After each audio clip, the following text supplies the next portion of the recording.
Les contes de fées ne parlent pas que de princes et de princesses. On y rencontre aussi des personnes simples qui pourraient être les pauvres de n'importe quelle époque. Et si leur destin croise parfois des figures extraordinaires comme Dieu ou le diable, c'est simplement que la nature des humbles les prédispose au miracle. Il était une fois, donc, dans un pays lointain, un pauvre homme qui venait d'avoir un 13e enfant. Élever 6 filles et 6 garçons semblait presque impossible, mais un fils de plus, et la faim s'abattrait tôt ou tard sur toute la famille. Alors, après avoir longtemps pleuré, les parents prirent la seule décision raisonnable: abandonner leur malheureux nouveau-né.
Ne vous inquiétez pas, brave homme, Répondit une voix qu'on aurait pu prendre pour celle d'un enfant en train de muer. je suis ici parce que mon bon cœur m'a dit de vous rendre service.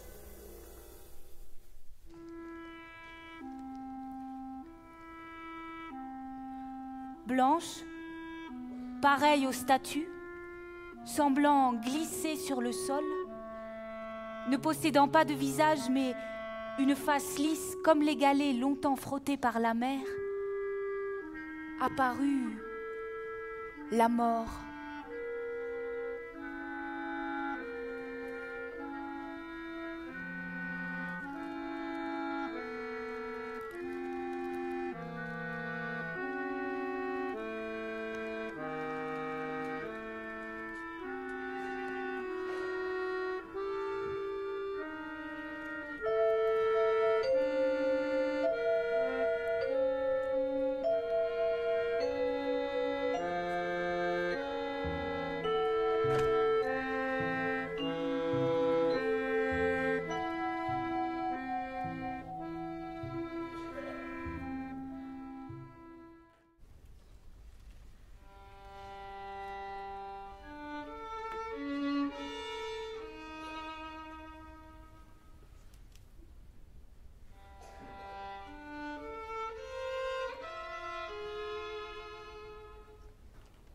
Revenons au jeune docteur, donc, et regardons-le.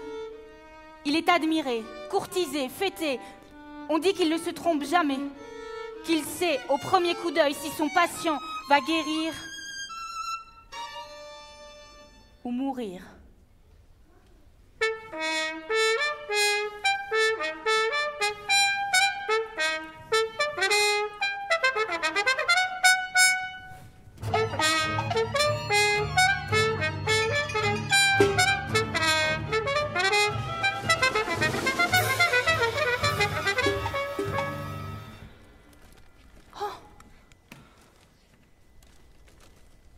Le roi se meurt. Vite, faites de votre mieux pour le sauver. Soupire la princesse, qu'il rencontre en pleurs dans la chambre de sa majesté.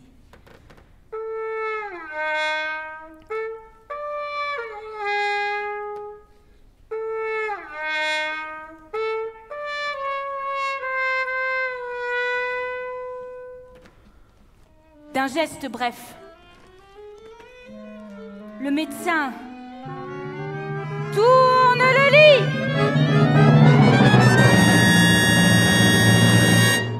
Son Altesse se retrouve la tête à la place des pieds et, rapidement, il lui administre l'infusion de fleurs magiques devant le regard vide et blanc de sa marraine. Le tour est joué. Mais qui en est la victime ?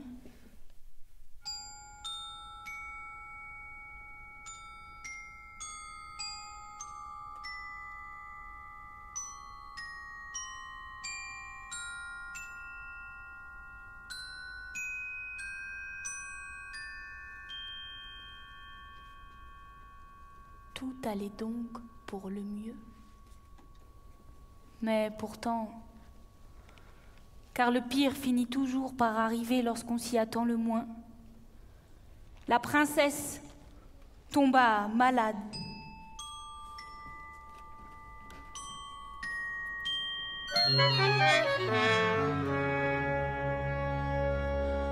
Appelé à son chevet, le jeune homme fut pris d'un tremblement incontrôlable lorsqu'il vit sa marraine, droite et silencieuse, au pied du lit de la princesse.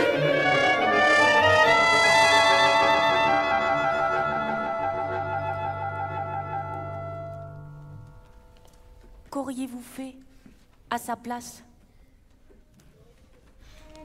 Le lit tourna de nouveau. La princesse but l'infusion de fleurs magiques. La mort, en voyant le jeune homme sourire, avait déjà compris.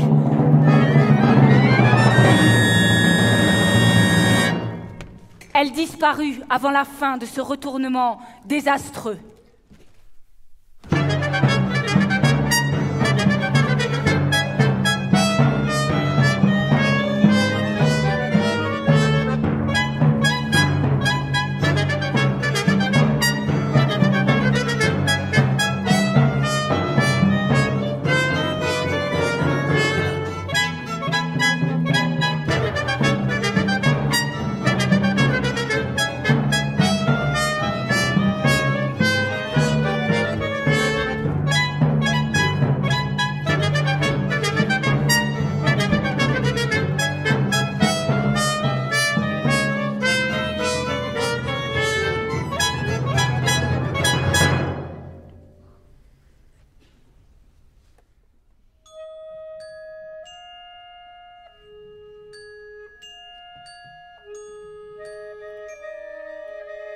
Le ciel devint le dôme d'une grotte aux parois très éloignées.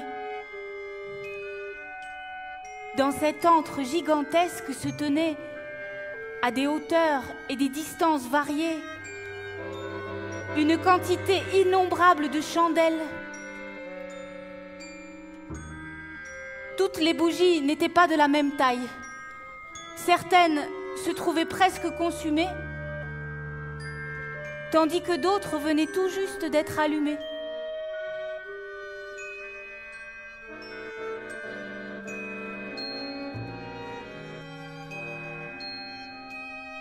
Ce que tu vois, mon filleul, c'est le monde tel qu'il est. Chaque vie est une bougie qui brille et s'éteint sans qu'on n'y puisse rien. Les enfants ont de longues chandelles, tandis que les vieilles personnes ne possèdent plus qu'un peu de cire fondue. Mais il arrive aussi que de jeunes filles se consument très vite. Ma reine, dit le jeune homme, montre-moi la mienne.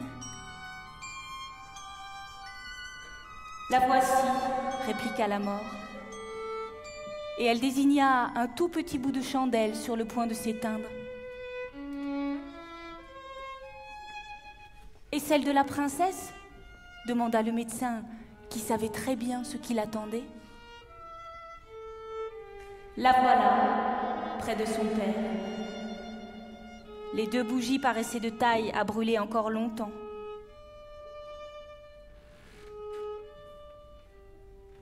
Puisque tu dois m'emmener, il y a auparavant une question que je souhaite te poser, dit calmement le jeune homme. Laquelle? Demanda la mort. L'amour que l'on vit sur cette terre se continue-t-il ailleurs, après notre fin? Sa marraine s'approcha de lui, doucement, comme pour lui donner un baiser de sa blanche face polie. Semblait-elle sourire? Le jeune homme n'en était pas sûr. Ses yeux imploraient une réponse. La mort, fléchie elle-même par l'amour dont sont capables deux êtres humains, allait sans doute lui révéler l'essentiel.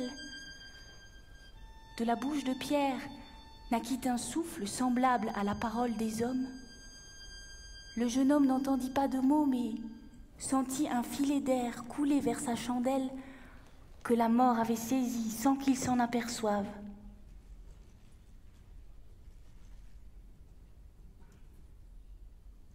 Et dès qu'il eut compris, il s'effondra et mourut aussitôt, puisque son heure était venue. Car nul ne peut savoir, en cette vie, si l'amour est plus fort que la mort.